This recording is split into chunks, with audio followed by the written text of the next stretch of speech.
Welcome back to A Stoic Plays, ladies and gentlemen. I'm Marcus Aurelius, and this time around, we're going to do the softer side of A Stoic Plays, and we are going to showcase Stardew Valley. Now, Stardew Valley is a game by Concerned Ape, and it's published by Chucklefish. And it is probably one of the most charming and adorable games I think I have ever played. But yet, it is incredibly addictive.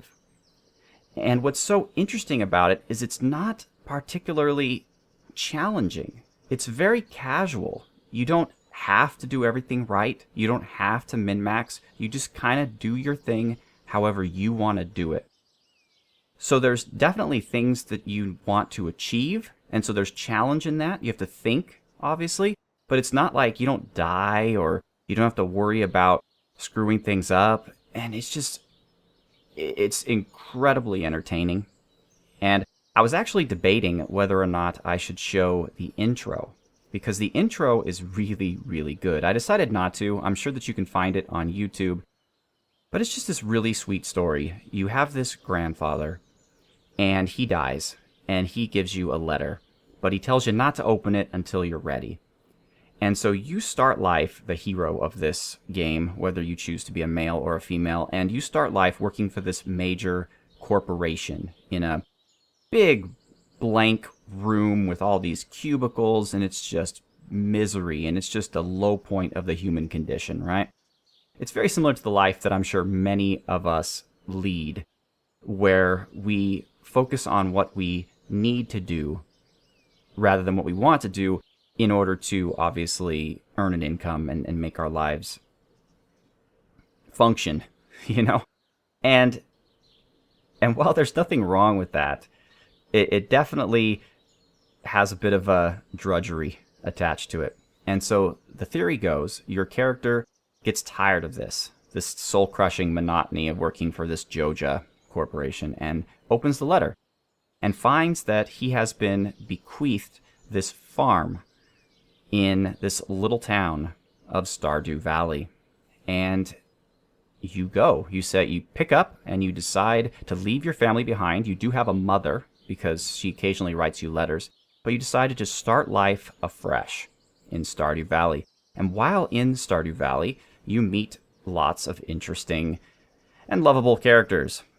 So, I have been playing for quite some time. Not as much as some, but enough. And I've gotten fairly far. I'm in now the end of the summer season. The game has 4 seasons, and each are about a month long.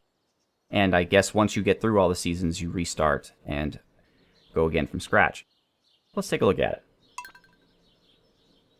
So I am, of course, Marcus. And the music in the game, by the way, is fantastic. It's amazing. It looks like I've been playing it for 14 hours. Is that true? Wow. Holy moly. Alright, we are loading. And I'm doing pretty well, money-wise. I've upgraded my house. This is not the house you initially start with. And fun Easter egg, ladies and gentlemen. This is me. It really is. This is Marcus, as Marcus exists in real life. I always like to wear black shirts, either polos or button-down. I wear jeans almost every day, and I have a number of pairs of brown boots. The hair is the right color. The complexion is the right color. The hair is just a bit long. The game mechanics don't allow you to have short haircuts. So this is me if I let my hair grow for about a month and a half. But otherwise, I think I captured my essence pretty well. So the first thing you want to do each day is you want to look at your television and look at the weather report. And it looks like tomorrow it's going to be clear and sunny, perfect for the dance of the moonlight jellies. Nice. I have never done a dance of the moonlight jellies before, but I'm excited about it. As you can hear from the background, hopefully, it's raining outside. And you know what? Now that I think about this, the music is wonderful, but it is kind of loud. So, oh yes, and I have a little dog named Stoic, and we run Aurelia Farm. And their volume. Yes, there is. Okay, so music, let's put that down a little bit. Ambient, let's put that down a little bit.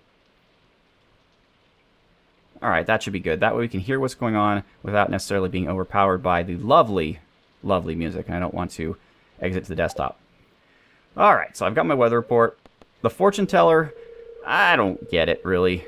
I don't let what the fortune teller says affect how I play the game. I guess when it says you're going to be extra lucky, that's the time you should be fighting monsters in the caves or whatnot. Maybe you'll get extra bonuses from that, but I really focus more on the weather. And now that I have a kitchen, I theoretically, if I so choose, could cook something. But one improvement I'd like to see in the game is the ability to store things. Like, for example, you have to keep it in your backpack in order to cook something. Whereas, why don't you just let all of your food be stored in the kitchen, and then you don't have to worry about what's in your backpack. You can just make things based on what's stored in your kitchen. That would be great. But that is currently not a feature that is available. So here is Aurelia Farm. Ooh, look at that. I am making some fruit jelly. In fact, I forgot to make fruit jelly here. Why did I do that? Let's see. What should I make it out of this time?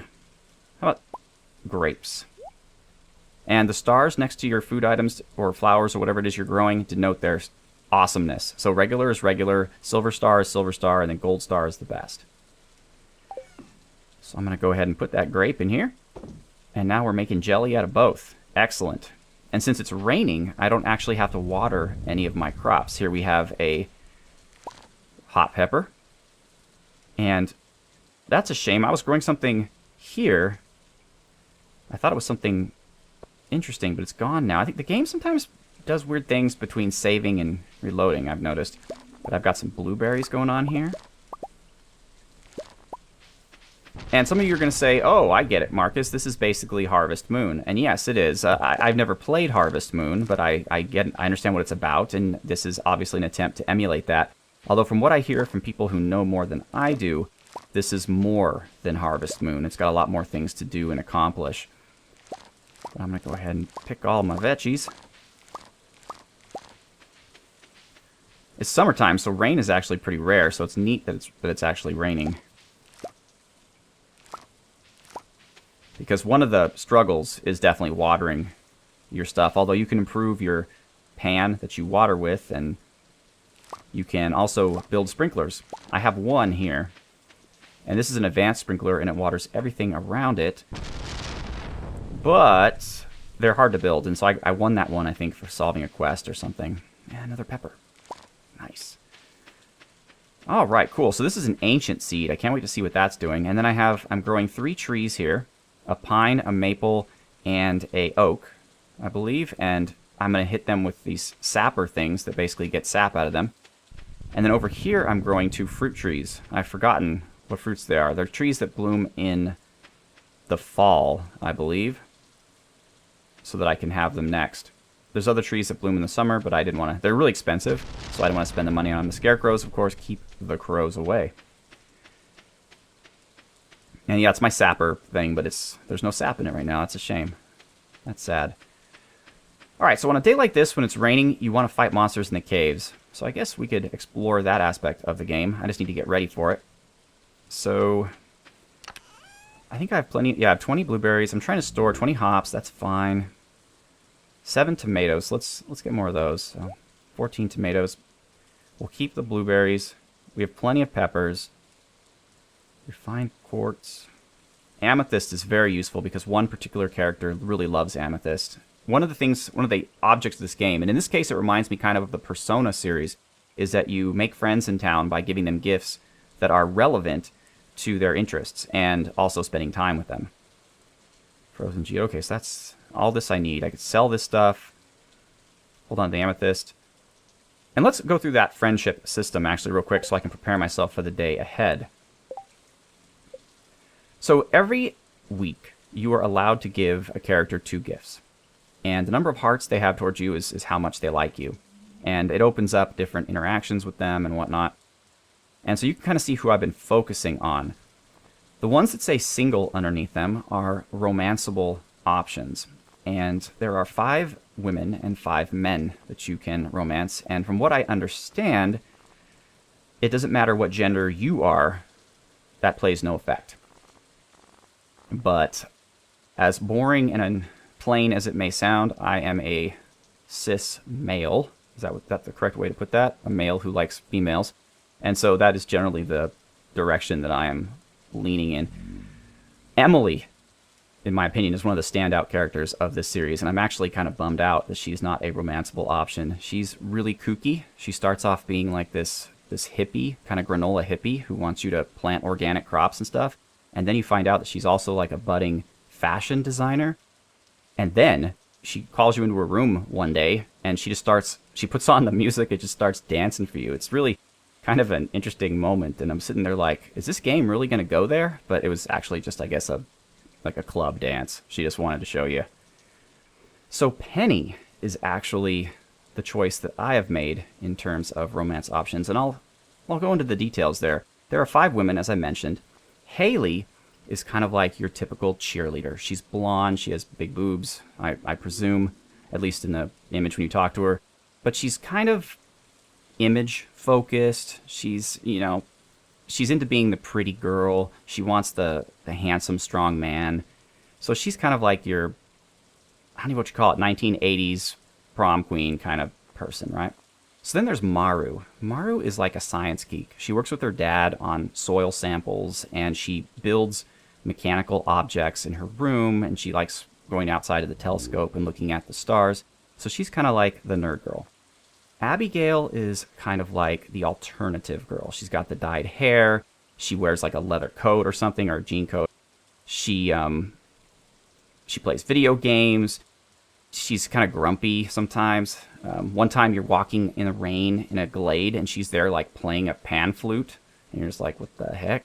And then for some random reason you pull out a harp and just go at it with her, and you play music. It's an interesting, surreal moment, but she's kind of like the alternative girl.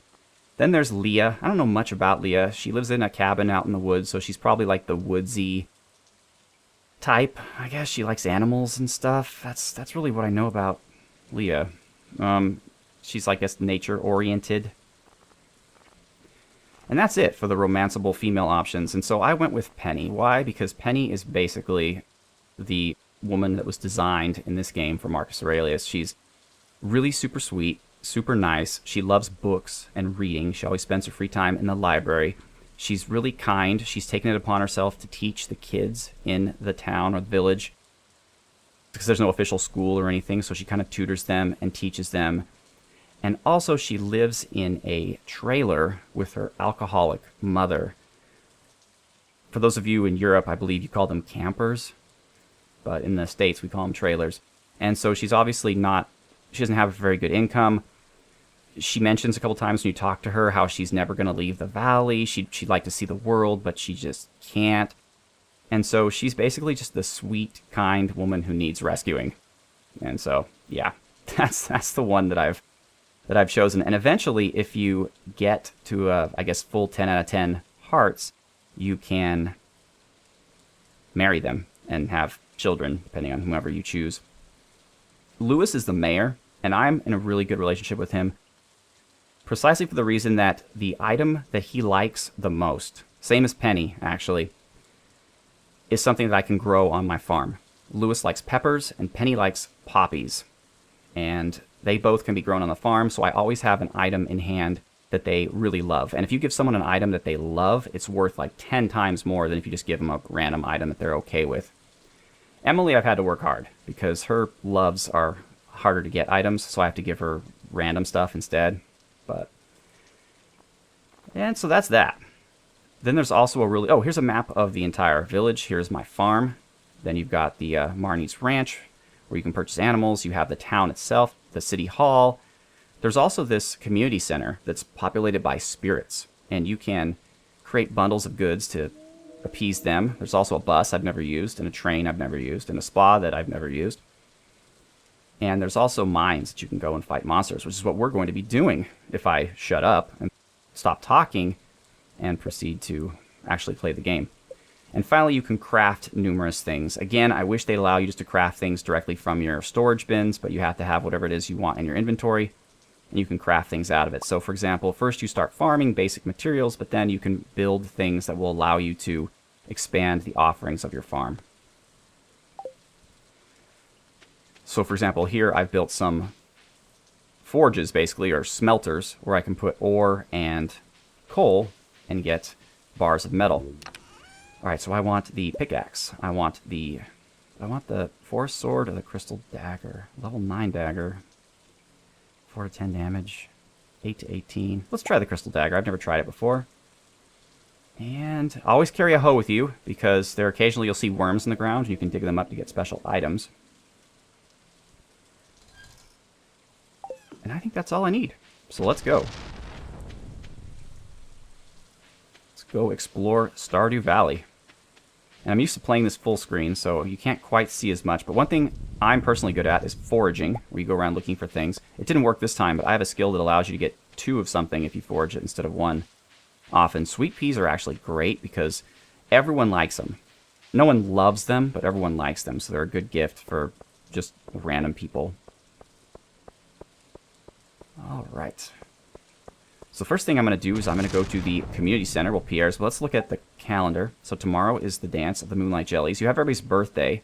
When it's someone's birthday, if you give them a gift, it's worth additional. And then we have, if anybody wants any help, but nobody wants any help.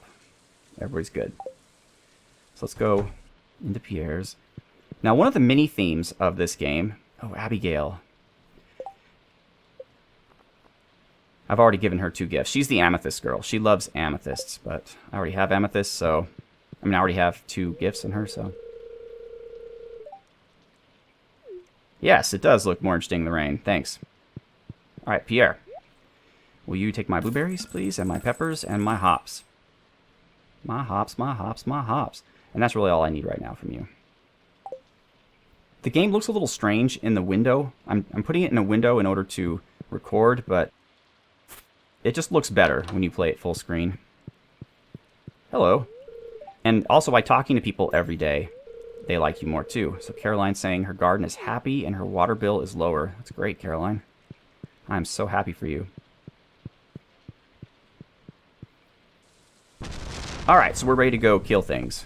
Well, actually, before we do that, let's just go say hi to Penny. Keep things rolling with her. She is not in.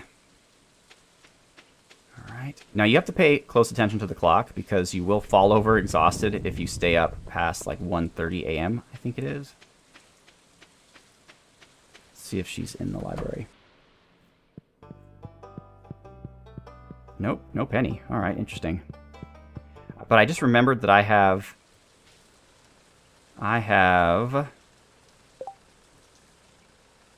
2 frozen geodes. And a refined quartz. So I can go up here to the blacksmith, Clint, and have him process those. See if there's anything cool in them. Oh, I did. I discovered something new. A ghost something I can't read. And clay. Alright, thanks, Clint. And now let's see if I could sell him some stuff. I can. Okay, refined quartz. All yours, buddy. Amethyst. No, keeping the amethyst, and you don't want the clay. Alright. So since I found this ghost crystal, the first time you find any mineral, and there are tons of them, you can go up here and donate it to the museum. And I'm going to put it actually down here with all the other stuff I found donated. Boom. Ooh, and I got a scroll I can donate too. Okay. And once you donate a certain number of things, you get bonuses. And they're good bonuses, like seeds for plants you can't otherwise get a hold of easily.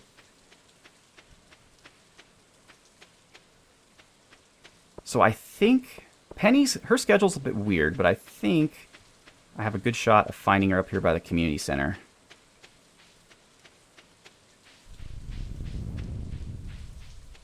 And what's cool is the game changes depending on what season you're in. So like the plants and the overall look of the place changes. It's really neat.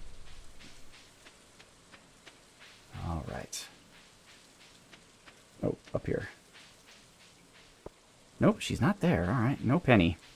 Well, every day you don't talk to somebody, it lowers their liking of you a little bit. Not a ton. Alright, so it's already almost 3 o'clock, so we're not going to be able to fight too many monsters, but we'll fight a few.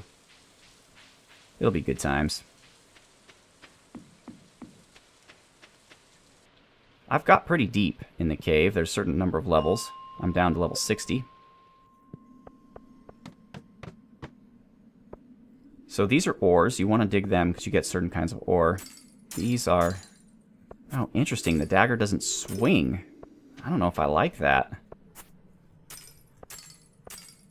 Because I'm not exactly very good at combat. So the thing about the swords is they swing in a wide arc. So all you gotta do is just keep hammering the attack button and you'll kill things. But here it looks like you have to, like, aim at them really well. Which I'm not particularly good at. Boom! Alright. So let's get my ore. And you have 2 meters here. This is your health and endurance. Health matters for the entire game. Or sorry, endurance matters for the entire game. Because every time you do something on your farm, water, plant something, cut down a tree, it takes away endurance. Health you only lose by fighting. Oops. Definitely didn't want to use that. There we go. Ooh. Frozen tear. Okay, I don't know how fighting these guys is going to go with the dagger. It's probably going to be rough. Stay away! I will dagger you to death. Oh, no, no. Yeah, not a fan of the daggers. Ah! It's got rapid fire. I'll give it that. These are like little coal monsters, like from Spirited Away. If any of you have seen that. Ooh, a frozen geode. Nice.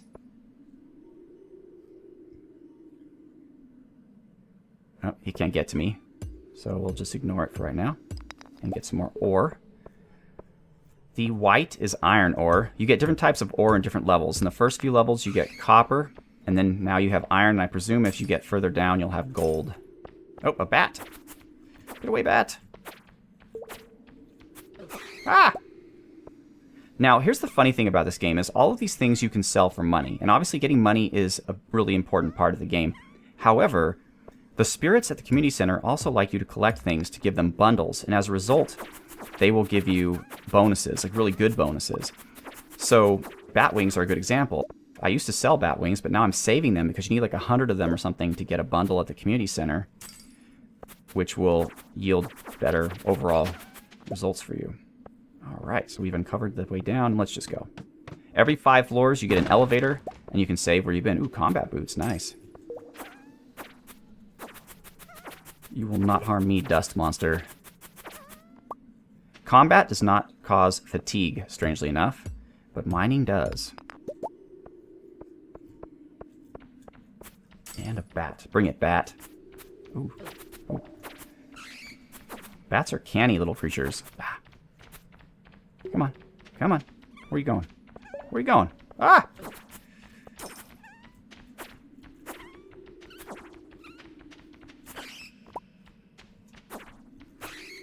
Nice. Ah, jade. Jade is worth some money. Slimes are annoying, but you need their residue for the bundle, so... Nice. Oh, cool. A winter root. And remember I said to monitor the time. It's 7:50, so it's got to keep an eye on that. Alright, we're 1 floor away from the staircase. So we just have to make it 1 more floor. Oh, it's a ghost! It's a spooky ghost! Ah! Well, that sucked. I've never been actually hit by a ghost before. I'm usually good at stopping them, but I'm balls with this dagger. Get away from me, slime. Oh, finally. I took out a chunk of my health. Ah, bat, get away. Oh, another one? Really? I've never actually run out of health, but I presume, just like the rest of this game, it's impossible for you to die. You probably just... Someone will pick you up and say, oh, I saw you lying in the caves. It might cost you a few bucks. But other than that... Ah, no, get away. Get away. Ah!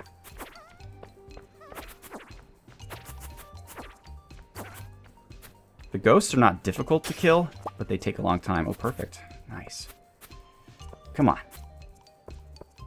Come on. This is the last time I'm ever going to use this dagger, just so you all know. Level 9 or not. Is it even hurting it? Yeah, a little bit. Barely. Ugh. Oh, come on, Marcus. What are you doing? Go. Had to give up there. So then you go to the elevator, and now floor 65 has been saved. All right. Well, ladies and gentlemen, we're out of time, but I will have another showcase of this game. I'll show you the luau, or not the luau, but the Dance of the Midnight Jellies, which sounds really exciting. So next episode, that's what we'll do, and we'll show some farming and other stuff. It'll be wonderful. I really love this game, honestly. It's not, I don't think, good for a long-term LP kind of situation because it's so lengthy. I mean, you have to play it for hours and hours and hours and hours, but it's really fun to play. So I highly recommend you all go out and buy it. It's not very expensive. All right, well, anyways, thanks so much for watching. I'm Marcus Aurelius. Have a good one.